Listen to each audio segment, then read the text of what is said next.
આજે આપણે રિપોર્ટેડ સ્પીચમાં પ્રશ્નાર્થ વાક્યની ચર્ચા કરીશું.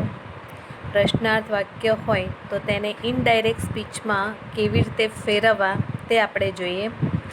પ્રશ્નાર્થ વાક્ય બે પ્રકારના હોય છે, એટલે કે પ્રશ્નાર્થ વાક્યની શરૂઆત બે રીતે થાય છે. એક સહાયકારક ક્રિયાપદથી અને બીજું પ્રશ્નાર્થ સૂચક શબ્દથી. તો સહાયકારક ક્રિયાપદ એટલે કેવા શબ્દો?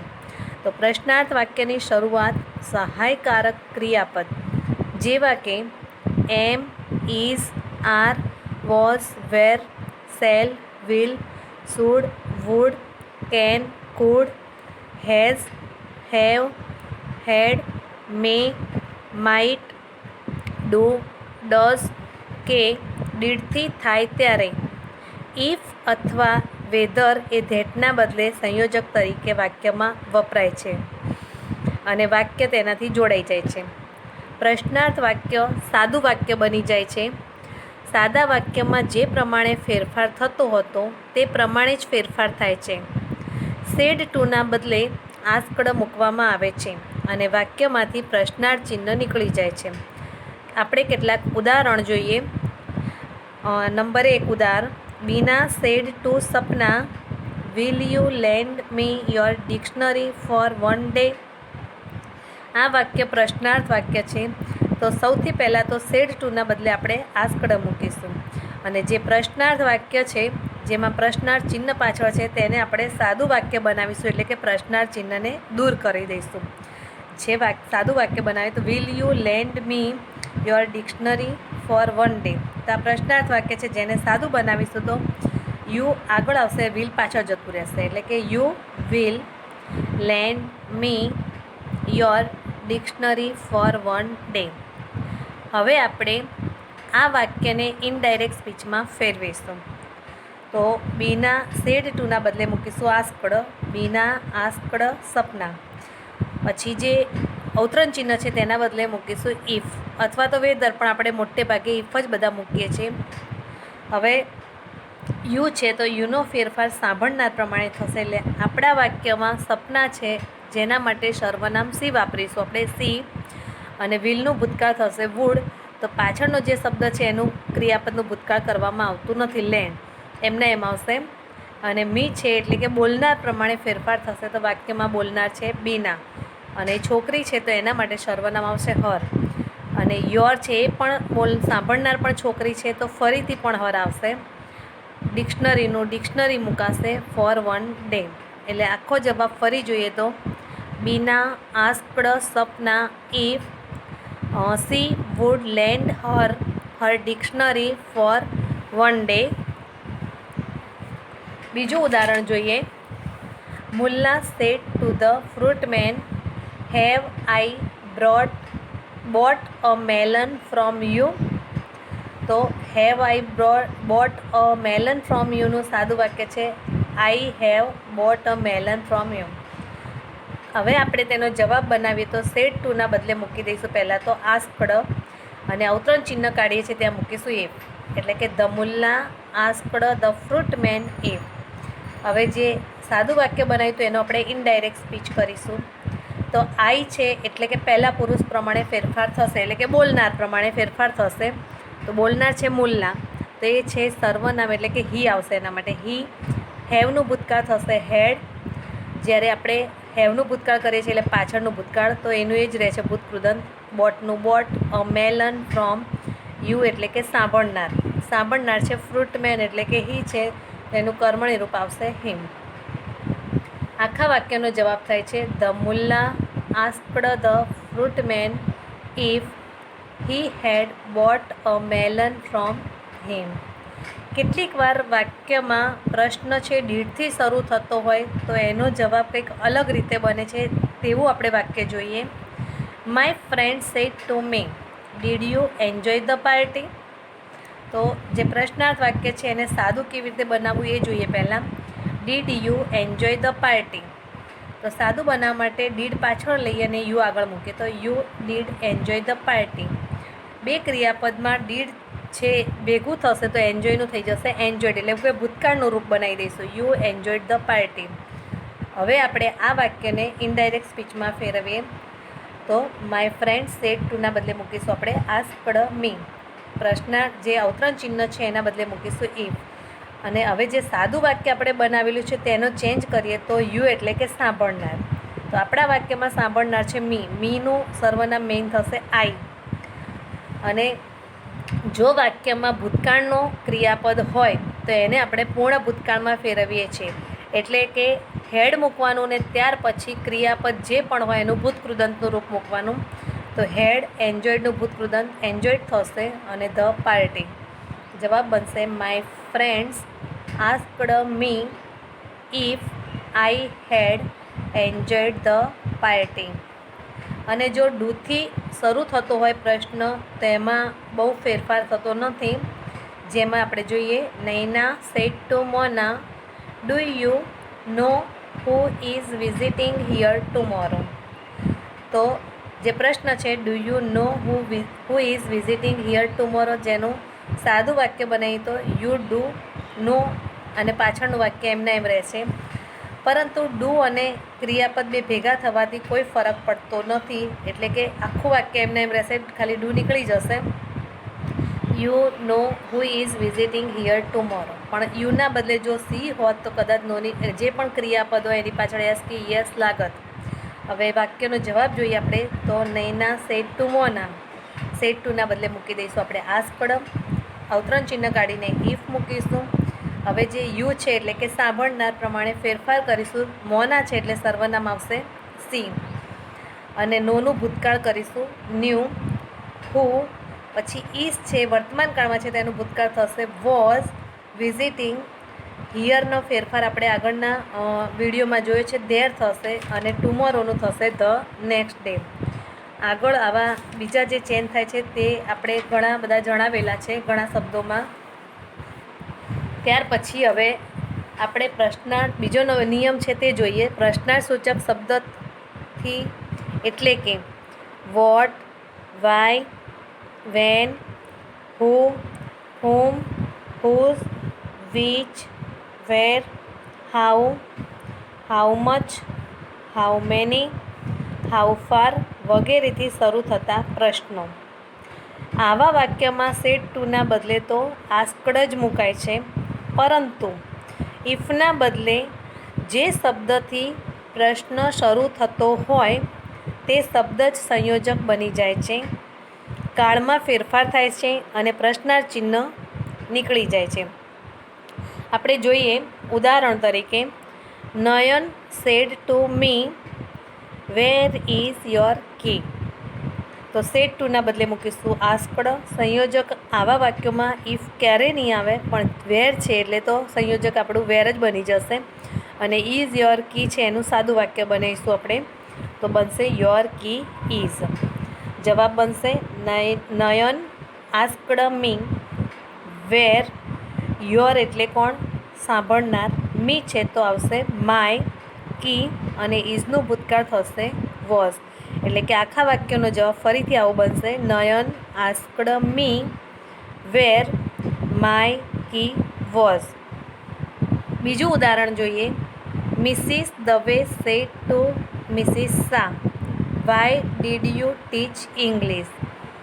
તો જે ડીડ યુ ટીચ ઇંગ્લિશ છે એનું સાદું વાક્ય થશે યુ ડીડ ટીચ ઇંગ્લિશ. તો ડીડ અને ટીચ બે ભેગા થવાથી જે ટીચ છે એનું ભૂતકાળનું રૂપ ફેરવાઈ જશે યુ ટોટ ઇંગ્લિશ. તો મિસિસ દવે સેડ ટુના બદલે મૂકીશું આસ્કડ મિસિસ શાહ. વાય સંયોજક તરીકે આવશે અને યુ ટોટ ઇંગ્લિશનું હવે ઇનડાયરેક્ટ સ્પીચ કરીશું આપણે. યુ એટલે મિસિસ સાંભળનાર તો સી આવશે. ટોટ એ ભૂતકાળ છે તો એને આપણે પૂર્ણ ભૂતકાળમાં ફેરવીશું એટલે કે હેડ વત્તા ભૂતકૃદંત. તો ટોટ છે તો હેડ અને એનું ભૂતકૃદંત પણ ટોટ જ રહેશે અને ઇંગ્લિશ. બીજા વાક્યો એવા છે. ત્રીજું ઉદાહરણ the police officer said to her where do you live. તો એનું સાદું વાક્ય છે યુ ડુ લીવ એટલે કે યુ લીવ થશે.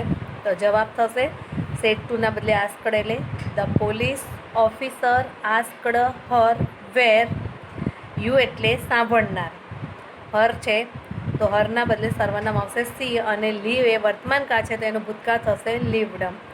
The police officer asked her where she lived. હવે પ્રશ્નાર્થ વાક્યો પણ હવે જે આપણે 5-6 આપે છે એમાં બધા ભેગા પ્રકારના વાક્યો આપે છે. સાદા પ્રશ્નો પણ છે અને WH વાળા છે, જેમાં આપણે સીધું જ જોઈશું તો ખ્યાલ આવી જશે. Number 1, Sita said to Ram will you bring this deer for me. તો Sita asked Ram if, will you છે ને યુ વિલ કરીને પછી કરીશું. યુ એટલે કોણ? સાંભળનાર. તો રામ છે એટલે આવશે હી, અને વિલનું ભૂતકાળ થશે વુડ. બ્રિંગ ધીસનું થશે ધેટ. ડિયર ફોર મી એટલે કે બોલનાર પ્રમાણે ફેરફાર થશે. સીતા છે તો હર આવશે. બીજું ઉદાહરણ છે, C asked me are you hungry. તો જો આસ્કડ આપ્યું હોય વાક્યમાં તો આસ્કડ જ રાખવામાં આવે છે.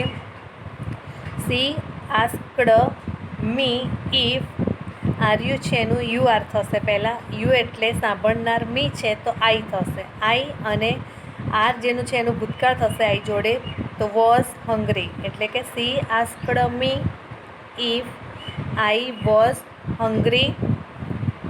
ત્રીજું છે વાક્ય, Darshan said to me whose pencil is this.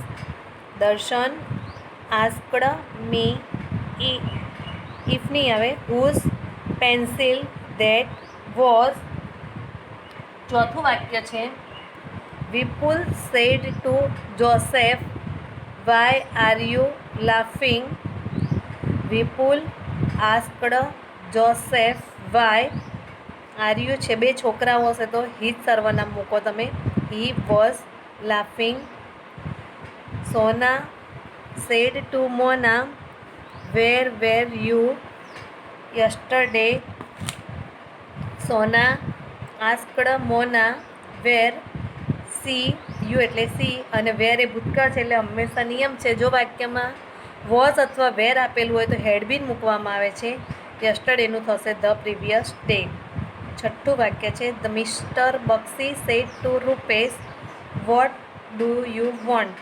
તો mister Bakshi asked Rupesh what you want છે એનું યુ એટલે કે રૂપેશ છે તો એના માટે આવશે હી, અને વોન્ટનું ભૂતકાળ થશે વોન્ટેડ.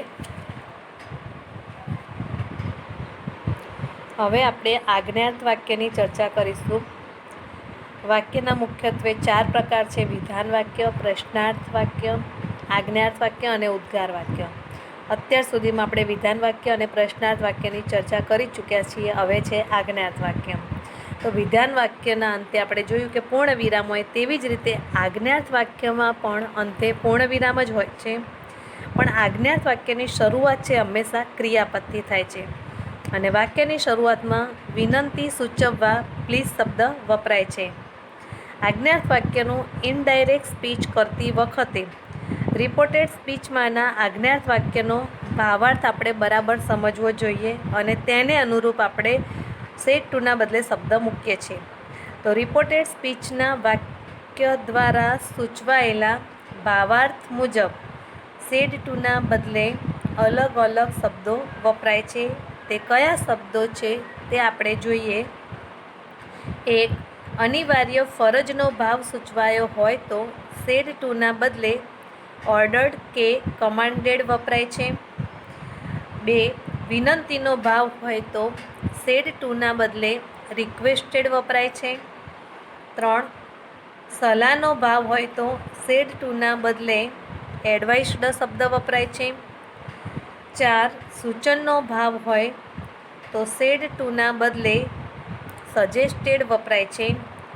5. સૂચનાનો ભાવ હોય તો સેડ ટુના બદલે ઇન્સ્ટ્રક્ટેડ વપરાય છે. 6. સેડ ટુના બદલે કેટલીક વાર વાક્યમાં ટોલ્ડ કે આસ્કડ પણ વપરાય છે. જ્યારે આજ્ઞાર્થ વાક્યનું ઇનડાયરેક્ટ સ્પીચ કરીએ ત્યારે વાક્યની અંદર રહેલા પ્લીઝ જેવા શબ્દ નીકળી જાય છે. સંયોજક ધેટ કે ઇફ પણ વપરાતું નથી. પરંતુ જો અવતરણ ચિહ્નની અંદરનું વાક્ય હકાર હોય તો ટુ વડે જોડવામાં આવે છે અને નકાર હોય તો નોટ ટુ વડે વાક્ય જોડાઈ જાય છે. આપણે કેટલાક હકાર વાક્યો જોઈએ. તો example 1, the doctor sad to me stop smoking. આ વાક્યમાં આપણે જોઈએ છીએ કે ડૉક્ટર છે એક સલાહ આપી રહ્યા છે કે સ્મોકિંગ બંધ કરો, તમે અટકાવી દો. સલાહ માટે આપણે સેડ ટુના બદલે એડવાઇસ મૂકીશું. ધ ડૉક્ટર એડવાઇસ્ડ મી અને હકાર વાક્ય છે એટલે ટુથી જોડાશે, ટુ સ્ટોપ સ્મોકિંગ. વાક્યમાંથી અવતરણ ચિહ્નો કાઢી નાખવાના છે. ઉદાહરણ 2, the old man sad to the driver please give me a lift. હવે એક વૃદ્ધ માણસ છે ડ્રાઈવરને રિક્વેસ્ટ કરે છે, વિનંતી કરી રહ્યો છે કે તમે મને લિફ્ટ આપો એમ કે. તો સેડ ટુના બદલે વિનંતી હોવાથી રિક્વેસ્ટેડ મૂકીશું. એટલે કે જે શબ્દ આપણે પસંદ કરીએ છીએ તે હંમેશા ભૂતકાળમાં જ મુકાશે. તો the old man requested the driver. વાક્ય હકાર છે એટલે ટુથી જોડીશું. વાક્યમાંથી પ્લીઝ જેવા શબ્દો નીકળી જશે. ટુ ગીવ મી એટલે કે ઓલ્ડ મેન, બોલનાર વ્યક્તિ. ઓલ્ડ મેન છે એના માટે આવશે હિમ અ લિફ્ટ. ત્રીજું ઉદાહરણ જોઈએ. Mother said to the child B careful while crossing the road. માતા છે પોતાના બાળકને સલાહ આપી રહ્યા છે કે જ્યારે રોડ તમે ક્રોસ કરો ત્યારે હંમેશા સાવધાની રાખો. તો સલાહ હોવાથી એડવાઇસ શબ્દ આવશે. Mother advise the child to, ક્રિયાપદ છે બી એટલે ટુથી જોડાશે, to be careful while crossing the road. ચોથું ઉદાહરણ, my mother said to me brush your teeth before you go to bed. તો માતા છે એ બાળકને આમાં પણ સલાહ જ આપે છે કે જ્યારે તમે પથારીમાં જાઓ પહેલાં બ્રશ કરવો જોઈએ. તો સલાહ છે એટલે એડવાઇસ ક્રિયાપદ. માય મધર એડવાઇસ્ડ મી, હકાર વાક્ય છે એટલે ટુથી જોડવાનું, ટુ બ્રશ માય, યોર એટલે કોના, મી એટલે માય, ટીથ બિફોર, યુ એટલે સાંભળનાર પ્રમાણે ફેરફાર થશે, બીજા પુરુષ છે એટલે. તો આઈ અને ગો છે એનું ભૂતકાળ થશે વેન્ટ ટુ બેડ. પાંચમું ઉદાહરણ જોઈએ આપણે. He said to me please help me. જ્યારે કોઈની જોડે મદદ માગો ત્યારે હંમેશા તમે રિક્વેસ્ટ જ કરતા હો. તો હી રિક્વેસ્ટેડ મી ટુ, ટુ પછી હંમેશા પહેલું ક્રિયાપદ જ આવી જાય. ટુ હેલ્પ મી એટલે કે બોલનાર પ્રમાણે હીનું થશે હિમ અને પ્લીઝ શબ્દ નીકળી જશે. આ બધા વાક્યો હકાર હતા. હવે આપણે નકાર વાક્યોની જ ચર્ચા કરીએ છીએ. તો એક વાક્ય ઉદાહરણ, the little girl said to her mother please do not punish me. The little girl requested, નાનું બાળક છે એની માતાને એક રિક્વેસ્ટ કરે છે કે મને પનિશમેન્ટ આપશો નહીં. તો રિક્વેસ્ટેડ હર મધર. વાક્ય નકાર છે, ડુ નોટ એટલે નકાર છે તો નોટ ટુથી જોડાશે. નોટ ટુ પનિશ અને મી એટલે કે ગર્લ છે એટલે હર આવશે. જવાબ થશે the little girl requested her mother not to punish her. બીજું વાક્ય, the traffic police said to me to him don't speed up on busy roads. એટલે કે છે જ્યારે પણ કોઈ રોડ ઉપર ટ્રાફિક વધારે હોય ત્યારે વાહનને તમારે બહુ સ્પીડથી ચલાવવું જોઈએ નહીં, એવી તમને સલાહ આપે છે પોલીસવાળા. તો the traffic police advised him, do છે એટલે નકાર છે વાક્ય એટલે નોટ ટુથી જોડો, not to speed up on busy roads. ત્રીજું ઉદાહરણ જોઈએ આપણે. The policeman said to the thief don't try to run away. Policeman છે ચોરને ધમકી આપે છે કે તું અહીંથી ભાગી જઈશ નહીં, એમ કે દોડીશ નહીં. એટલે સેડ ટુના બદલે ધમકી માટે શબ્દ છે વોર્ન્ડ વપરાશે. તો the policeman warned the thief not to try to run away. ચોથું વાક્ય છે, the teacher said to her do not write so fast. એક સ્ટુડન્ટ્સ અથવા તો ટીચર છે એક સલાહ આપી રહ્યા છે કે તું ઝડપથી લખીશ નહીં આટલું બધું કે જેથી અક્ષરો બી ખરાબ આવતા હોય. તો છોકરું ધ ટીચર એડવાઇસ્ડ હર. વાક્ય નકાર છે તો નોટ ટુથી જોડો, not to write so fast. અને વાક્યમાંથી જ્યારે તમે નોટ ટુ જોડો એનાથી જોડો છો ત્યારે વાક્યમાંથી અવતરણ ચિહ્ન અવશ્ય કાઢી નાખવા. અને જે પણ તમે ભાવાર્થ પ્રમાણે શબ્દ મૂકો છો એ સેડ ટુના બદલે જ મૂકો છો, એટલે ક્યારે પણ એ શબ્દ મૂક્યા પછી પાછળથી ટુ ના આવે એનું ધ્યાન રાખવું. બીજું ઉદાહરણ જોઈએ. Do not talk in the class said teacher to the boys.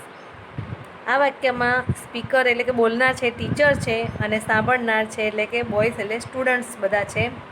આપણે જવાબ જ્યારે પણ લખીએ ગમે ત્યારે ઇનડાયરેક્ટ સ્પીચમાં ત્યારે હંમેશા બોલનાર ને સાંભળનાર આગળ જ લખાતા હોય છે, ત્યાર પછી અવતરણ ચિહ્નના વાક્યનો જવાબ લખાતો હોય છે. તો વાક્યમાં ટીચર છે ક્લાસમાં બધા છોકરાઓને સલાહ આપે છે કે ક્લાસમાં વાતો કરશો નહીં. તો the teacher advise the boys. નકાર વાક્ય છે તો not to talk in the class. આખા વાક્યનો જવાબ જોઈએ. The teacher advise the boys not to talk in the class. આ વિડીયોમાં આપણે પ્રશ્નાર્થ અને આજ્ઞાર્થ વાક્ય જોયા છે, જેના નિયમો અને બધું ધ્યાનમાં રાખજો. બીજા વાક્યો છે આપણે પછીના વિડીયોમાં જોઈશું.